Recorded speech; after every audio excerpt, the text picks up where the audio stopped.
Alright, today is the first class of CHM 3 to 5, which is Math Methods for Chemists.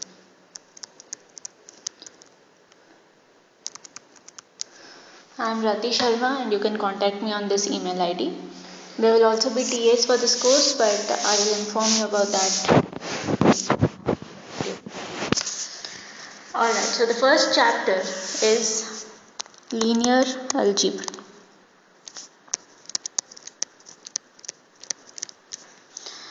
Okay, now what we mean by linear algebra is basically trying to write down equations and informations or formulations in physics and represent them in mathematical form through matrices. Alright, so if we represent something in matrices, it just becomes easier for us to solve, because if you want to solve a series of equations, say you have 10 equations and there are 10 variables, right, and you want to solve them one by one, it just becomes very tedious. But if you do it through matrices, the things become easier. You can just convert them to matrices and do a certain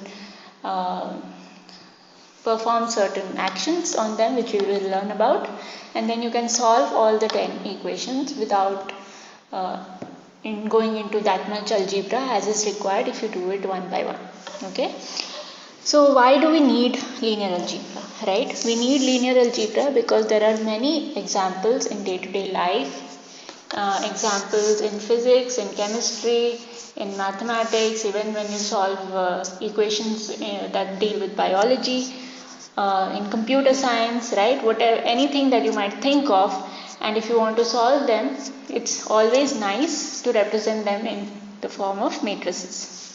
Okay, so just to give you an example, let's start with one example that we commonly see in chemistry, which is an example coming from chemical kinetics.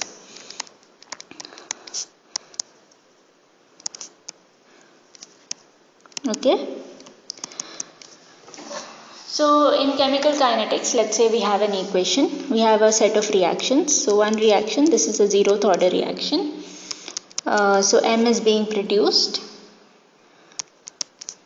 by a rate V naught, and M gets converted to N plus M, right, with the rate V1. Now M is degraded by a rate D naught, right, and N is also degraded by rate D1. Okay, so these are your set of reactions. Now what we want to do is we want to we want to get the steady state solutions for this. For example, right, this is just an example. So what we'll do is we'll first write down the differential equations. Okay, so what are the differential equations associated with it? So dm by dt is equal to, it's produced with the rate V naught, so V naught, minus, it is degraded with the rate D naught, so D naught into M. Then for N, you will have another equation, dN by dt is equal to V1 into M minus D1 into N. Alright, so this is your set of equations. Now what you can do is you can, okay, I'm still learning, getting a hang of it, so we'll have some trouble here, but we should get through it. Alright, so what we want to do is we want to write this down. So what we'll do is we have dm by dt, dn by dt, right? This is what we want to solve, is equal to, and then we can write some matrix here, and we can write M and N. Alright, so this is what we will do. Okay, and plus, so this is M and N. So let's see. So we have minus D naught. So dm by dt has minus D naught into M, right? So we can have a minus D naught into M. Then we have plus V naught, right? So V naught is there, but it is not associated with either M or N. So what we'll do is we'll have plus V naught and Let's see what the other thing is. Okay, and so I'm leaving it blank for now. Alright, and then we have dn by dt is v1 into n. So dn by dt is v1 into n. So you will have v1 here, and we'll have minus d1 into n. So this is n, so you have minus d1. Now here we have left a blank, but let's see, is there anything that is associated? So in dn by dt there is nothing that is associated with n, right? So here you will have a 0. Now again in dn by dt there is nothing that is not associated with anything, right? So what we'll do is,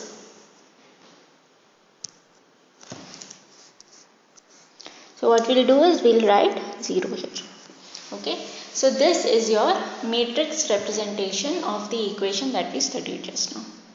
Alright, so if we have this, we can also write this in another format. Okay, so let's go to next page. So what we can do is, we can also write this in this manner. So we have d by dt as a common factor mn.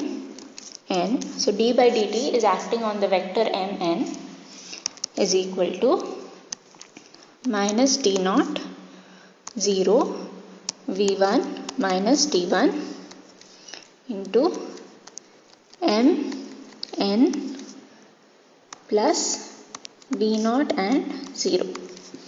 Okay, if you see here, what is the order of this matrix? The order of this matrix is what? This is 2 rows and 1 column, so 2 cross 1.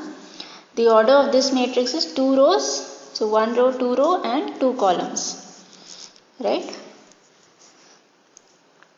Okay, so this is 2 cross 2, this one is again 2 cross 1, and this one is again 2 cross 1. So when you multiply a matrix which is 2 cross 2 and 2 cross 1, these two, right, the column of the matrix on the left and the row of the matrix on the right, these two need to be the same. If these two are the same, then when you multiply this, you are going to get a matrix which is of the order of 2 cross 1. So basically you will get 2 cross 1. This is what you will get. Okay, so this is just one example of how you can write something in terms of a matrix. You can also represent this, right?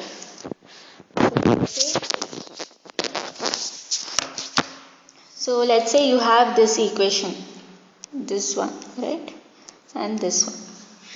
Alright, now you want to represent it in some format. So what you can do is, you can also write it as a summation. So you can go as summation j is equal to 1 to 2 aij into xj, right? And what this will give you is jj, right? J is basically the index which is common. So finally this will give you something which is bi. Okay. So this is also something how you can write a matrix in a summation format. Alright. So now you see, if we want to solve for m and n, right, we need two equations. So if we have two variables, right, need to solve for two variables, right, then we need at least two equations. Okay, so this is true. All right, but if we are also dependent on, so this is true in the case when, if we consider that d by dt of mn is 0. Okay, if this is 0, then the only equations that we will have are, right, if this is 0, then the right hand side is also 0, right? So what we'll get is minus d naught 0 v1 minus d1 into m n is minus V naught and 0. Okay, so this is our equation. Alright, so this is the equation that we can write it in the form as to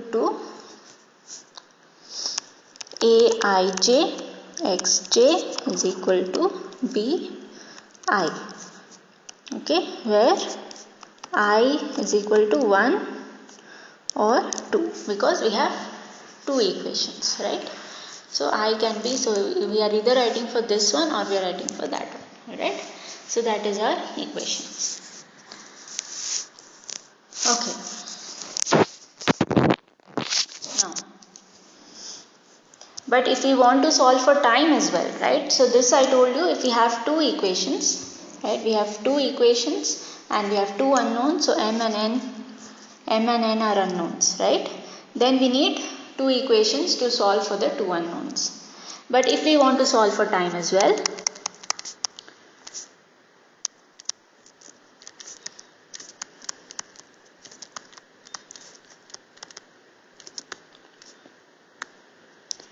meaning we don't just want what is A, we also want what is A of t.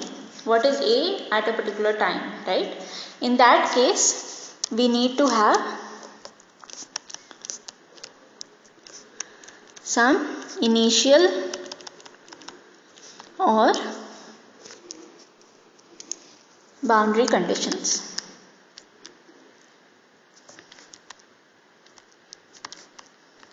Okay, some initial condition or some condition that tells us that time t equal to 10 seconds, this is the value. If we have such and we need those things for both the variables, so we need the two initial conditions. So the two initial conditions could be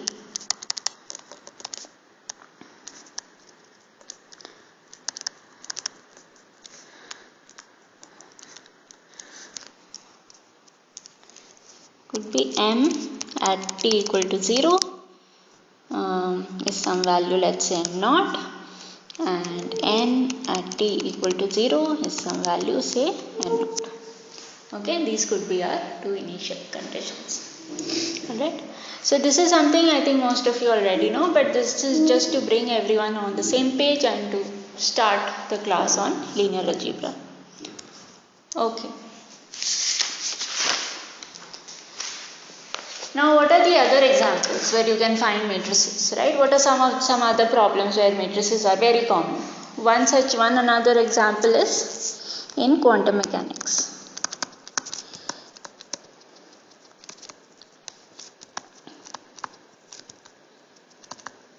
Okay, so in quantum mechanics, if you have an Hamiltonian which is acting on some function uj, for example, right? You have h uj is equal to ej uj, and ej is basically this, h is your Hamiltonian,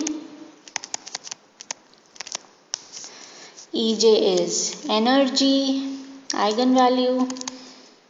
Okay, don't worry about what eigenvalue is, we will learn about it soon. So this is the energy eigenvalue, right? So for a harmonic oscillator,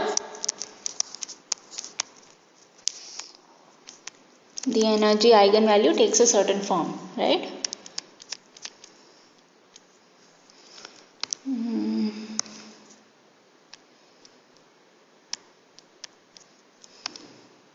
Okay.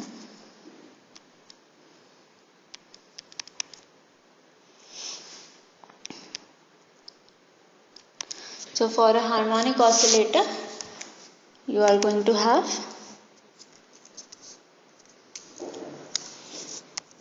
I H J equal to EJ delta Ij, okay, which is nothing but J plus half into H cross omega delta Ij.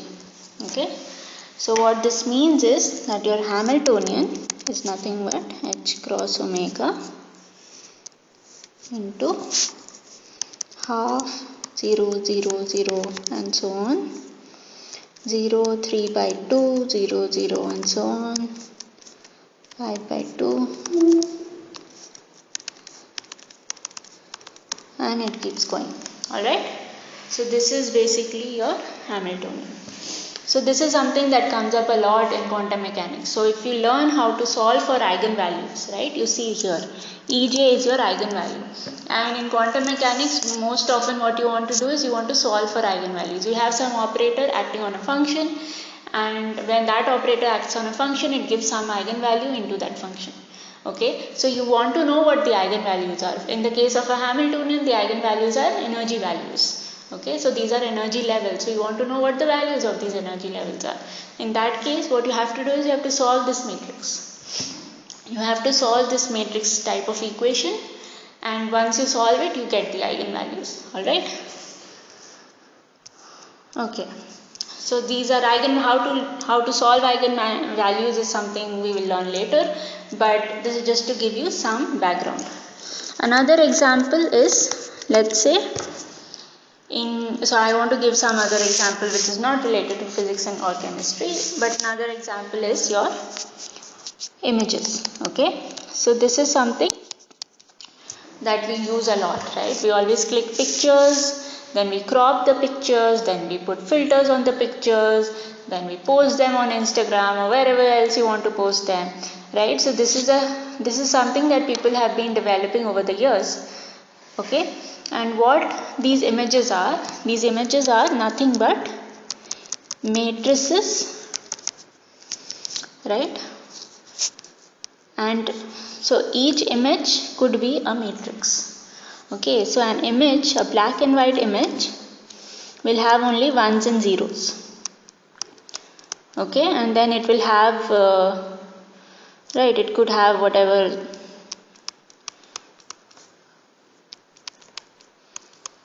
right? So it will have, say it's an n cross n matrix. Okay, it keeps going. So let's say it's an n cross n matrix. It's a huge image, and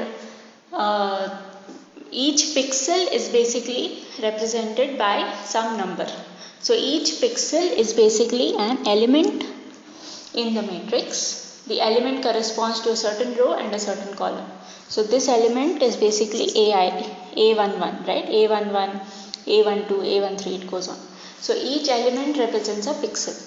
And so if you want to crop an image, you want to add filters to the image, you want to remove some noise from the image, or you want to Photoshop the image, essentially what you're doing is you are changing these elements of a matrix, and you are changing it in a very systematic manner so that you can do those operations. So all of these changes or manipulations or your cropping or editing of your images is basically nothing but matrix manipulation. Okay.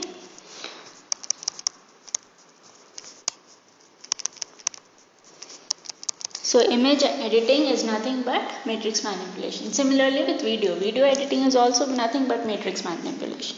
So this is an example from, of course, computer science. Okay. Alright. So I want you guys to think of more examples where we use matrices a lot, and come up with some examples and let me know in the comments or in the next class that I teach. Alright. So today we'll learn a simple thing. Okay, so I have told you that in order to solve any equation, we need to do what? We need to know how many variables are there, right? We need to know how many unknowns there are. And if we know how many unknowns there are, then we need to know, okay, if there are two unknowns, then we need to have two equations. But if the two equations are the same, then we can't really solve for the unknowns, right? So we need the two equations to be different so that the two equations can be worked on together to solve for the two unknowns. So this is where something called a rank of a matrix.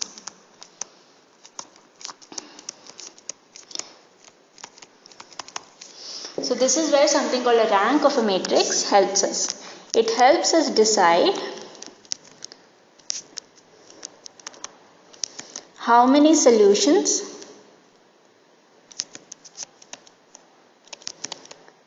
there are for these set of equations. Okay. So this is our rank of a matrix. So let's see with an example, okay, because just words are not going to help us. We need to know exactly what we mean by rank of a matrix, right? So I'll do an example and then I'll give another example as homework and you can try it out. Okay. So there are some matrix operations that we will do now. So let's first write down, okay, a set of equation. So let's say this is problem 1. Okay, so let's write down. So 2x minus z is equal to 2. 6x plus 5y plus 3z is 7. 2x minus y equals 4. Okay, so I have given you this set of equation, but the first thing that one has to do is write it down in matrix form. Okay, that is the first step. Okay, whenever you see a set of equations, it's always easy to write it down in matrices form. So how shall we do that? So basically what we have to do is we have one huge matrix here which is going to be multiplied by the vector x, y, z, and this is going to give us a vector which is 2, 7, 4. Okay, so now let's figure out what this matrix is. So this is a 3 cross 1 matrix, right? This is a 3 cross 1. Okay, these are, I'm writing the orders, right? I'm writing the orders of matrix. So what should be the order of 1? So I've already told you that the rows of the second matrix and the column of the first should be same, right? So column should be same, so then this is also 3. And finally what it gives you is 1 and cross 3, which means this has to be a 3 cross 3 matrix. Okay, only then will this combine to give you a 3 cross 3 matrix. Otherwise they will not give you a 3 cross 3 matrix. Alright. So if this has to be a 3 cross 3 matrix, then what should it be? Okay, so first is 2x. So there is a 2 here which gets multiplied by x. Okay, and then you have something which gets multiplied by y, but there is nothing that is multiplied by y in the first equation, so it has to be 0. Then you have something that's multiplied by z, which is minus 1. Okay, so minus 1 into z will give you minus z. So similarly you can write the others. So you'll have 6x plus 5y plus 3z is equal to 7. Then you have 2x minus y plus 0z, right? Nothing is there for z. So 0z equals 4. Okay. So here what you have done is you have written your set of equations and made it, like represented it in the form of matrices. So that is your first step. So let's call this matrix M, let's call this R, and let's call this K. So M is a matrix which is of order 3 by 3, R is of order 3 cross 1, and K is of order 3 cross 1. Okay, this is already clear. Alright. So if we want, we can also write this as, I've already told you this, right? M, I, J, R, J, J goes from 1 to 3 is equal to K, I, and I goes from 1 to 3. Okay, in the form of a dot product, you can write it as M dot R is equal to K. Okay, alright, so this is what it will be. Okay, so we have right? So we have three unknowns and 3 equations. So the question now is, so three unknowns, 3 equations. The question is, does this set of equations contain the solutions? Okay, that is the question. Alright, so how do we answer this question? Okay, so what we'll do is, let's construct a new matrix. So let's construct a matrix A, which is nothing but M and R combined. Okay, so what was our M? Our M was 2, 0, minus 1, 6, 5, 3, 2, minus 1, 0, and our R was 2, 7, 4. Okay, so this is a matrix which is a combination of M and R. Alright, so this is our combined matrix. This is our new combined matrix. Okay.